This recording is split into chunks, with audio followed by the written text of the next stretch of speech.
Entre mediados del siglo XIX y comienzos del XX, el nombre de Pepe Sierra quedó grabado en la memoria colombiana. Muchos lo recuerdan como el arriero que, a fuerza de trabajo rural y persistencia, convirtió unas cuantas parcelas en un vasto imperio económico. Esa imagen de campesino disciplinado que prospera desde lo más bajo sigue viva en el imaginario popular. Pero su historia tiene muchas más capas. Además de ser un trabajador incansable de la tierra, su ascenso estuvo ligado a la transformación del Estado colombiano en una época marcada por crisis fiscales y tensiones políticas.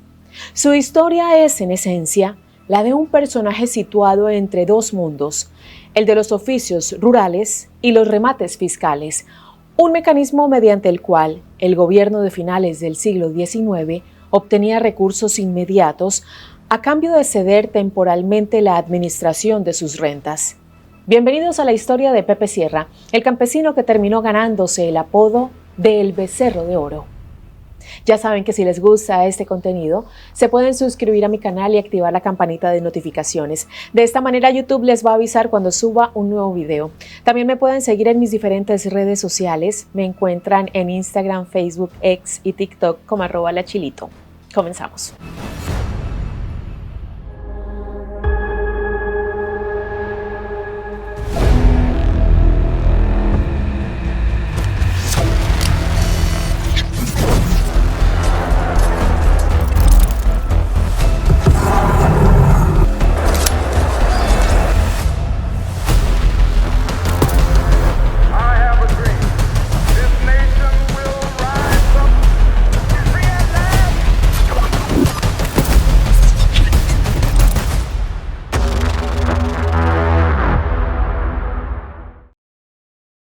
Biografía. José María Sierra, más conocido como Don Pepe Sierra, nació entre 1843 y 1848 en Girardota, una pequeña población al norte de Medellín. Acerca de su núcleo familiar no hay mucha información disponible, más allá de un dato que hoy suena perturbador, pero que en aquella época, finales del siglo XIX, era algo usual. Supuestamente, varios miembros de la familia Sierra padecían desequilibrios mentales debido a la endogamia, es decir, la reproducción entre miembros de una misma familia. Respecto a su educación, Pepe no terminó la escuela primaria y la única formación con la que contó en su vida fue una rudimentaria escritura y cuestiones básicas de la matemática como la suma y la resta. Aunque pueda parecer poco, estos aprendizajes le resultaron suficientes para construir su fortuna. Con tan solo 14 años, José María empezó a trabajar. Había heredado algo de tierra de sus padres en Girardota, una parcela que le quedó de la partición de la finca familiar entre sus 7 hermanos. Aunque era poca extensión, Pepe la araba día y noche para la producción de panela. De esta manera, a un pequeño territorio, le sumó horas y horas de trabajo para comenzar a aumentar su incipiente capital. Los fines de semana tampoco descansaba. Los sábados y domingos se convertía en arriero. Con mulas llevaba su propia producción de panela a San Pedro, porque en aquellas tierras más frías le pagaban mejor. De regreso a casa bajaba con papas, que luego vendía en Girardota y Copacabana. Más que amistades o distracciones, su única diversión era ver pasar a sus bueyes, animales que pronto se convertirían junto con los gallos de pelea en sus primeros ingresos económicos. Solía repetir que hasta ya viejos, los bueyes dan plata engordándolos, una expresión que revelaba su instinto innato para los negocios. Así transcurrieron la adolescencia y primera juventud de Pepe, años atravesados por el trabajo rural. A los 20 años, contrajo matrimonio con su prima Zoraida Cadavid. Según varias fuentes, Zoraida era bastante joven cuando se casaron. De hecho, algunos mencionan que tenía apenas 14 años. Esta práctica no era inusual en aquel entonces. Y con ella, don Pepe tuvo 10 hijos legítimos: María de Jesús, Rosaura, Mercedes, Isabel, Jesús María, Vicente, María Clara, José Jesús, Alicia y Clara. Aunque cabe destacar que también se le atribuyen otros hijos naturales con otras mujeres no reconocidos oficialmente. Mientras su vida familiar crecía, su vicio cañero jamás lo abandonó. Continuó con la producción de caña y panela, Pero su instinto emprendedor no se conformó con los métodos tradicionales. Fue uno de los primeros en incorporar un trapiche hidráulico en sus propiedades, un sistema de 3 rodillos que exprimía la caña con una potencia muy superior a la fuerza manual o animal. Ese salto tecnológico no solo agilizó el proceso, sino que multiplicó el rendimiento de la molienda. Con él, Pepe dejó atrás la escala artesanal para dar un paso decisivo hacia una producción más amplia y rentable. Gracias a este salto productivo, su negocio panelero se expandió y coincidió con una estrategia muy marcada de acumulación de tierras. Para sus 28 años ya poseía numerosas haciendas en Antioquia, especialmente entre Itagüí y Barbosa. Su capacidad de producción, sumada a que se volvió propietario de muchas hectáreas de tierra, le dio una gran ventaja. Tenía un peso suficiente como para influir en las reglas del juego de la región. Como controlaba buena parte de la producción y la circulación de panela, podía fijar o al menos orientar los precios del producto. Lo mismo ocurría con la tierra. El comprar y vender fincas de manera constante y al ser uno de los mayores propietarios del Valle de Aburrá, sus movimientos terminaban marcando cuánto valía una vara de tierra. En otras palabras, no solo participaba del mercado, sino que poco a poco comenzó a determinar las reglas del juego. En 1886 abandonó su lugar de origen y se mudó a Medellín, la capital de Antioquia. Estar en una ciudad más grande le permitió expandir aún más sus negocios. Si bien ya se dedicaba al cultivo de caña, además de la de panela, don Pepe comenzó a producir aguardiente. Era una bebida alcohólica importante culturalmente para Colombia y símbolo nacional actualmente. Además, también fundó sociedades como la Cuarta Compañía, dedicada a la cría de ganado y a la siembra de cañaduzales. Sus plantaciones eran lo suficientemente extensas para abastecer de melaza a sus fábricas de aguardiente y panela. El eficiente manejo que hizo de esta compañía le dio a Sierra la fama de negociante creativo y habilidoso.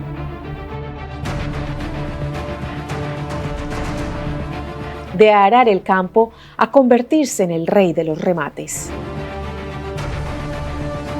Antes de conocer cómo un hombre como Pepe Sierra comenzó a tejer vínculos con el poder, es necesario mirar el clima político en el que creció su fortuna. Así como lo vimos en el video Guerras Civiles en Colombia, lo tenemos en este canal, durante el siglo XIX, el país atravesó un largo periodo de enfrentamientos entre liberales y conservadores. Antes de que Sierra se instalara en Medellín, la última guerra civil había sido la de 1884-1885, un levantamiento de liberales independientes contra el gobierno conservador de Rafael Núñez. Y aunque la rebelión terminó con una derrota contundente para los insurrectos, lo cierto es que su importancia fue mucho más determinante que un resultado militar. La victoria oficialista le permitió a Núñez impulsar un proyecto que los liberales venían pensando hacía un tiempo: la regeneración. Este proceso buscaba reemplazar el modelo de país federal vigente por un Estado centralizado, fuerte y profundamente conservador. La idea era reconstruir la nación de raíz, con valores católicos, autoridad ejecutiva reforzada y un discurso que reivindicaba el pasado hispánico como pilar de identidad. El proyecto tomó una fuerza tan importante que terminó plasmado en la Constitución de 1886, que reorganizó a Colombia casi desde cero. A partir de entonces, los estados soberanos pasaron a ser simples departamentos subordinados al gobierno central.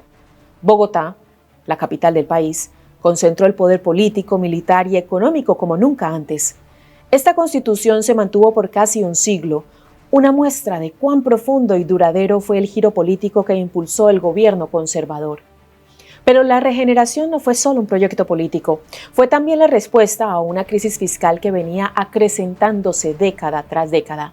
Las constantes guerras civiles habían dejado al país casi en bancarrota. Cada rebelión obligaba al gobierno a endeudarse, a aumentar impuestos o recurrir a la emisión monetaria. Básicamente, el Estado gastaba más de lo que podía recaudar. Ante este panorama, Rafael Núñez intentó aliviar las finanzas públicas reactivando un viejo mecanismo, uno muy eficaz para obtener dinero de forma inmediata: el remate de las rentas estatales. Mediante este sistema, El Estado no vendía sus bienes, sino que cedía a particulares los derechos de explotación de la renta durante un periodo determinado. Para asegurarse de que el rematador cumpliera, se le exigían garantías sólidas, hipotecas, fianzas o depósitos en efectivo. Fue así como el Estado se procuró el ingreso de dinero inmediato. A cambio, el rematador recibía el derecho exclusivo de administrar y explotar un monopolio fiscal, ya fuera la producción de aguardiente, de sal o de cualquier otra renta pública. Y aunque a primera vista pueda sonar como un negocio provechoso para ambas partes, lo cierto es que para el Estado colombiano era pan para hoy y hambre para mañana. En un país sin banca desarrollada ni crédito estatal, para los empresarios el riesgo era bajo, las rentas muy lucrativas y las ganancias superaban con creces el anticipo inicial. Es decir, aunque el Estado obtenía dinero inmediato, al poco tiempo el empresario podía sacar mucho más provecho con una inversión inicial prácticamente minúscula. Fue en este escenario de desesperación fiscal en el que Pepe Sierra dio un salto decisivo. En 1887 dejó Medellín y se instaló en Bogotá.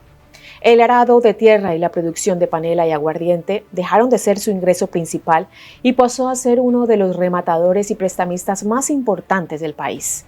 Para llevar esto adelante, tejió una red de agentes distribuidos por toda Colombia, quienes se encargaban de negociar con gobiernos locales la adjudicación de rentas. Con este sistema, logró crecer de forma tan marcada que comenzó a ser conocido como el Becerro de Oro o el Campesino Millonario. Las rentas del aguardiente y más tarde las de la sal marina, el degüello de ganado y los cueros, eran objeto de una competencia feroz. En este punto, es importante destacar que los remates eran verdaderas contiendas empresariales. Varios hombres adinerados se presentaban con sus ofertas y solo uno lograba quedarse con la concesión. Para imponerse, Sierra aplicaba técnicas de presión y desgaste y desarrolló un método rudimentario pero efectivo para calcular riesgos y ganancias. Anotaba en una libreta los datos de los remates, una especie de estudio de factibilidad anticipado que, décadas más tarde, ingenieros y economistas formalizarían como análisis financiero. Con esta estrategia, Pepe Sierra comenzó a concentrar rentas que estaban entre las más ansiadas del país. La renta de aguardientes, por ejemplo, lo convirtió en un actor clave en Cundinamarca. Según el historiador Elber Verdugo, Sierra remató allí la renta de licores y luego amplió su alcance hacia otras regiones estratégicas como Bogotá, Antioquia, Tolima y el Cauca. El mecanismo era siempre el mismo. Pagaba un anticipo para asegurarse la concesión, la administraba durante el periodo pactado y se quedaba con las utilidades, que solían ser muy superiores al capital invertido inicialmente. Algo similar ocurrió con la renta de la sal, otro monopolio estatal que Sierra logró controlar. La sal, esencial para la conservación de alimentos antes de la refrigeración, era una fuente segura de ingresos. Además de las rentas fiscales, Sierra aprovechó otro circuito complementario, los remates judiciales, en los que se subastaban propiedades embargadas. Allí adquirió numerosas tierras, muchas veces a precios reducidos, que luego convertía en haciendas productivas o revendía en momentos más favorables. Su olfato para detectar oportunidades lo llevó a convertirse en uno de los mayores propietarios rurales y urbanos de su tiempo. Fue así como el antiguo campesino panelero se transformó en el principal financiador del Estado a finales del siglo XIX. Sin ocupar algún cargo público ni participar de la política partidaria, logró acceso privilegiado a presidentes de la República y a los centros donde se definía la política económica del país. Su influencia en esos sectores no provenía de discursos ni militancia, sino de su capacidad para inyectar dinero rápido al Estado cuando más lo necesitaba. En un país marcado por la escasez de capital, Sierra supo ocupar un espacio decisivo, ser un financista indispensable. La llegada del siglo XX y las inversiones frustradas. A comienzos del siglo XX, Colombia intentaba recomponerse. Al frustrado periodo de regeneración se había sumado la Guerra de los 1000 días. Este fue un conflicto civil entre liberales y conservadores, desarrollado entre 1899 y 1902, que paralizó por completo el comercio, destruyó infraestructura y consumió los pocos recursos fiscales que quedaban. Tenemos un video sobre este tema en el canal. Una vez finalizado el conflicto, el Estado necesitaba resurgir de sus cenizas mientras intentaba modernizar su economía. Para ello convocó a inversionistas privados que pudieran financiar obras que la administración pública no podía pagar. Entre los convocados, nadie tuvo tanto peso ni presencia tan constante como Pepe Sierra. En un contexto de modernización por la llegada del nuevo siglo, el empresario antioqueño apostó por un tipo de proyecto que parecía anunciar el futuro: los ferrocarriles. Con capital propio, participó en la finalización del ferrocarril de Amagá, vital para conectar las minas de carbón de Antioquia con los centros urbanos, y puso dinero en tramos del ferrocarril del Pacífico, una obra que pretendía enlazar el Valle del Cauca con el puerto de Buenaventura. Para Sierra, acostumbrado a negocios rápidos como los alimentos, invertir en infraestructura era un salto ambicioso pero lógico. El país necesitaba vías y las vías prometían rentabilidad. Pero pronto descubrió que el mundo ferroviario era un laberinto ajeno a sus conocimientos. Las obras sufrían retrasos interminables, los costos se disparaban con cada gobierno y la rentabilidad dependía de cálculos técnicos que él no tenía la capacidad de supervisar. Mientras que en el negocio de panela, aguardiente y los remates él dominaba el terreno, en los ferrocarriles era un simple jugador más. Sus inversiones no arrojaron ganancias y su intuición, más vinculada al campo y a la renta, no funcionó para proyectos a gran escala. Algo similar ocurrió cuando entró al negocio bancario. En 1905 aceptó formar parte del grupo de grandes capitalistas que fundó el Banco Central, una empresa privada con facultades casi estatales. Tenían la potestad de emitir billetes y hasta de manejar deuda. Desde su nacimiento, este emprendimiento financiero fue por lo menos llamativo. Era un banco central en manos de particulares, un espacio diseñado para favorecer a un círculo reducido de socios. Además de esta particular situación, el clima interno era bastante tenso. Los intereses de los socios chocaban y los acuerdos se rompían. Y en cuanto a Pepe Sierra en particular, la élite bogotana nunca terminaba por aceptarlo del todo. Más allá de sus millones, para ellos no dejaba de ser un campesino antioqueño autodidacta, sin apellido rimbombante y sin educación formal. De hecho, su relación con las actividades bancarias terminó de una manera bastante abrupta. Según una publicación de 1997 de la revista Semana, el conflicto estalló cuando Sierra tuvo un enfrentamiento directo con el entonces presidente de la Nación, Carlos Eugenio Restrepo Holguín. Todo empezó después de que el gobierno ordenara una emisión de 300 millones de pesos a través del Banco Central. A Sierra, quien tenía un fuerte carácter, no le importó la orden del presidente y criticó abiertamente la operación durante una asamblea. Y no terminó allí. Finalizada la reunión, salió a la calle y gritó a los cuatro vientos que aquella emisión había sido un abuso contra el pueblo. La reacción del gobierno fue inmediata. El presidente ordenó arrestar a Sierra y la guardia lo detuvo por la fuerza en su casa de la calle Real, contigua a la sede del banco. Permaneció 40 días encarcelado hasta que el Congreso eligió como nuevo presidente a Ramón González Valencia, quien al asumir el cargo dispuso su liberación. A pesar de que don Pepe recuperó pronto su libertad, aquella experiencia le dejó una verdadera enseñanza. A diferencia de las rentas del Estado, en los negocios financieros como los bancos, él no controlaba las reglas, ni tampoco tenía verdaderos aliados. Las finanzas eran un terreno manejado por hombres que siempre habían estado en la élite, no de quienes habían crecido en el campo. Aquel era un ambiente al que claramente él no pertenecía. Después de los fracasos del ferrocarril y el banco, Sierra regresó a la única de sus certezas, la tierra. Pese a que desde finales del siglo XIX había comenzado a acumular hectáreas, hacia la década de 1910, aquella práctica se transformó en la estrategia que definiría su legado.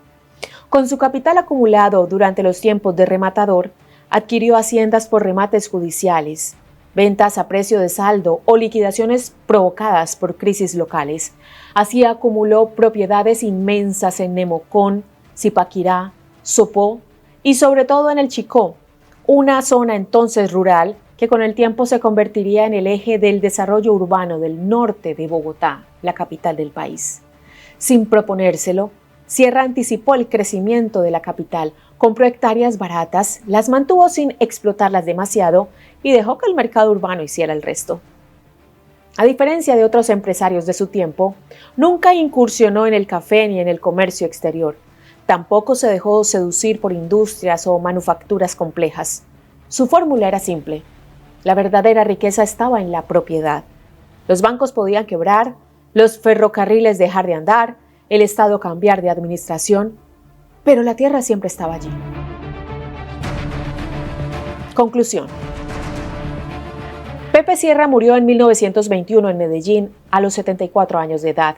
Sus últimos tiempos fueron poco felices. Lo afectaron crisis nerviosas y una arteriosclerosis avanzada que lo alejó del manejo diario de sus operaciones. Para entonces había acumulado una fortuna tan vasta que aún después de su subdivisión entre herederos conserva peso económico en la actualidad. A diferencia de otras familias de magnates, Sierra no preparó a sus hijos para que continuaran con su imperio. La generación que lo siguió heredó tierras, haciendas y propiedades inmensas, pero no un proyecto empresarial consolidado. Aún así, buena parte de esas tierras sigue marcando la geografía económica de la sabana de Bogotá. Pepe tuvo un estilo de vida austero.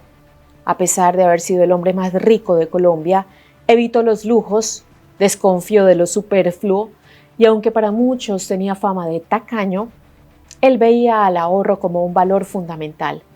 Se dice además que fue un hombre mujeriego y de temer por sus métodos para los negocios. Entre todos estos rasgos, su figura quedó atrapada en un anecdotario popular inagotable. El recorrido por su historia da cuenta de que Sierra poseía una inteligencia empresarial poco común. Sin apellido, sin herencia y sin educación formal, logró construir un patrimonio excepcional. Pero también es cierto que su ascenso fue inseparable al de un Estado débil. La crisis fiscal crónica de finales del siglo XIX puso al país en manos de prestamistas y rematadores capaces de adelantar recursos cuando el gobierno estaba al borde del colapso. En 300, Pepe Sierra fue quien mejor aprovechó ese contexto político. Su fortuna, más que el resultado de un modelo económico sólido, fue el síntoma de un sistema público que dejaba sus ingresos al mejor postor.